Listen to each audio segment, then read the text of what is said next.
Hello, all you drama enthusiasts. Welcome to the meeting. This is Angie's Drama Room, and I am your meeting host, Angie. And yes, today I am in my car. I'm waiting on somebody to get finished working, so I decided to go ahead and do a show while I'm in my car. Today we are going to be talking about a historical romance mystery drama. That's what they're calling it. The Princess Gambit. Yes, we are going to be talking about the Princess Gambit. This stars our male lead, Lu Zi Yi, and our female lead, Ming Zi Yi. Hopefully I'm pronouncing that right. I probably am not. Forgive me. And this is a 36 episode drama. Right now, I believe I'm on episode 26 or 27. And I thought I would just go ahead and jump right on in and just give you my thoughts on the Princess's Gambit. Now, what is a Princess's Gambit? Actually, is actually called the Queen's Gambit. It's a chess move, the first chess move when you are playing chess. So it kind of makes sense why they called it the Princess's Gambit, because she always has to stay ahead of herself in order to survive. At first, when I first started it, I kind of didn't really fall too much into it. It was pretty good. It was still watchable, and mainly because I kept watching it was because of the male lead, right? Because him doing costume dramas is on par. If he does anything else, I did see him on a contemporary drama, which is What If. These costumes are really nice fitting on him, and he looks really good in them. The costumes are in it. The wardrobe they're wearing in it is actually really nice. Look like they actually took time. Looks like they actually spent money on it. But again, I really didn't. Was watching it. I continue to watch it. And by the time I got to episode, I believe 18 or 19, again, that's when the relationship actually started to form. And now it's all about, it's getting pretty good on this one. I kind of didn't really care too much for the female lead, only because, not necessarily her personally, but her character. I think she was a little bit annoying. They made her too annoying. I get what they were trying to do was the fact that she was trying to survive. It was like a Cinderella story. We had the evil step queen who took over the throne once their father passed away. It was, and then she didn't have any children, but however, that's kind of it. And then she was princess in name only. She had a brother. The brother got exiled to the army and told him to freeze. Basically, it was basically title only. So now he's out there exiled and to work the army. And she had to, once she got of age, the step queen sent her to get married. Their options were 4 options. The eldest prince, that wouldn't have been an option because he was just a womanizer anyway. He wasn't thinking about getting married. The second one, I believe he wasn't thinking about it. No, he was already married, I believe. I can't remember. I don't know what was going on. But the only option they had was the youngin, right? The youngest prince, who has no statue in the kingdom. But however, he was still considered one of the crown princes. So she was supposed to go ahead and marry. She didn't know who she was going to marry. All she knew, she was being sent there to marry somebody, and that was her option, was the fact that it was going to marry this person. On her way there, it came up to where she got her envoy got sabotaged, and with wolves, so she had to jump out of the carriage, run for her life. She was able to get into the gates. They told her to stay out of the gates because it wasn't her hour to be into the gates at the time. So they told her to stay out of the gates. But again, she went into the gates. She got into the gates. And so now she got kidnapped or abducted while she was in the gate. She get poisoned, or she gets, not poisoned, but she got delirious. She got drugged. Let's put it that way. She got drugged. And so in the meanwhile, the chancellor, who was our male lead, was there too, and he gets drugged because he's trying to find a silver counterfeit racket. So they didn't like it. What happened was, so they got caught before they did anything, but because of the scene did not look right, they were going to send her back to the queen. And then I don't know what they were going to do with him, but of course he's a man, so they ain't going to do too much for him. So she had to come up with some ideal to come up with in order to stay there, because if she didn't stay there, then her brother life might have been in jeopardy. So she had to find some reason to stay there. And so what comes up was the fact that she should go ahead and marry the chancellor. And the chancellor is supposed to be this tyrant type of guy, treacherous. They call him treacherous chancellor. So he was very ruthless type of guy. And so that's what her idea was. Now, the queen, the step queen, drugged her. Now, she did poison her.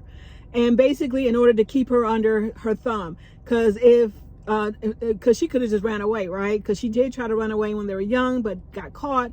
So the step queen poisoned her in order to make sure that she doesn't run off. And then every month she has to get this antidote. So that's most common. You heard a lot of costume dramas I've watched that they get drugged and all this other stuff. So that's kind of what was going on. So that's the reason why she had to stay in order. Every month she has to get this pill antidote. She's supposed to be this genius, smart, and she always had one step ahead. That's what the princess was. She was always one step ahead. She always had to get one step ahead, but she had all this logic and reason. She knew everything. It was just like she was reading no, she was not reading a book, but that's kind of where it was. She had all this logic and reasoning and knowing what to do, what was coming next. So that's kind of how it was. I had no problem. Then I said, okay, I was periodically watching it. It was entertaining. It was enjoyable to watch, but it wasn't something that I was really into binge watching. Okay. Up until now, we on episode 20 plus ish. Oh my gosh. It's now focusing a lot on their relationship. And I'm like, oh, I was all in. The longing, she liked him, but she didn't want to pursue him because she knows all she was a spy. That's what reason why she was sent there, just to spy out the land, spy out the chancellor and see what he's doing because of this. Because he was looking into the counterfeiting gold or counterfeiting silver racket ring, and they didn't like that. So they needed somebody to control him, and that's where it was. So in the meantime, as I was saying, because of the whole situation where they got caught in an uncompromising position, but nothing happened, she came up with that scheme and idea to say, well, why don't I marry the chancellor? And they're like, wait a minute, you are a princess. Now, they didn't know that she was just a princess in name only. They thought she was the actual princess of this kingdom. And they're like, wait a minute, why would you want to marry the chancellor when the chancellor already has a wife? Not only did he have one concubine, he had two concubines. So she would have been the third concubine. Like, she went to the third concubine. And so she said, I will still marry him. She said, because we're already in this compromising position, I will marry him. He's looking at her like, wait a minute, hold on. Wait a minute, I ain't agreed to this. And so his majesty, which was the king, he was like, sounds good to me. Let's do it. So then that's when she agreed to it. So she kind of had to come up with some reasoning or some type of logic reasoning to convince the chancellor, which is our male lead, to go along with it. And he agreed to go along with it. So because I guess she can help him solve this whole silver mystery. That's where it started from. Now we're on episode 20-ish plus or something like that. We're going really into the relationship. And spoiler alert, spoiler alert, spoiler alert. If you didn't watch it already, I'm going to let you know right now. Spoiler alert. She loses her memory. I'm like, whoa, hold on now. Yes, I haven't seen a lost memory thing in a long time. She loses her memory. So they finally had their one night moment together. The next day, she goes out and tries to save one of the crown prince, right? And he knew she knew what was going on, but he wanted to see where she was going. And so that's when they had that one night together. And at that point, it went all to head. So she's on a cliff with this woman, okay, who was controlling her through that pill that she had to take, the antidote. She's on a cliff, And so now the chancellor has to figure out how can he save his wife now and eliminate the woman who's holding her hostage with a knife to her throat. The chancellor took 2 arrows. One arrow, he cut the robe that was holding them together, because if she falls back, they'll take well, not now, she's known as, now she got rid of the the first wife and the 2 concubines, and all in one swoop. Now she's Her Highness. Okay, so now she's the only one left. Yeah. But anyway, and so then he cuts the cloth that was hiding them together, because if the woman that was holding the knife to Her Highness was going to fall back, she was going to take her with her. And so he cuts the rope. He goes and stabs the arrow through the woman, and then but the woman still was able to grab Her Highness and pull her back over the cliff. And the chancellor tries to run and grab her, and they're looking, ooh, Matrix movement back, and she falls over the cliff. And so that is what was happening, and that's how she ended up losing her memory. So yeah, that's what the maid did. Sent her to the 3rd prince. I think it was the 3rd prince. I think it was 4 of them. I can't remember. I think there was 4. But anyway, so that's what she ended up doing. And so when she was there, of course, she lost her memory. So now she's thinking that she was supposed to marry the 3rd prince, because she remembers everything up until the time she was supposed to, up until the time her envoy was going to the gates. So she remembers everything up until that point. At that point, she forgets everything else. She knew she was supposed to go to get married. She knew she got that envoy, but she doesn't remember anything after that.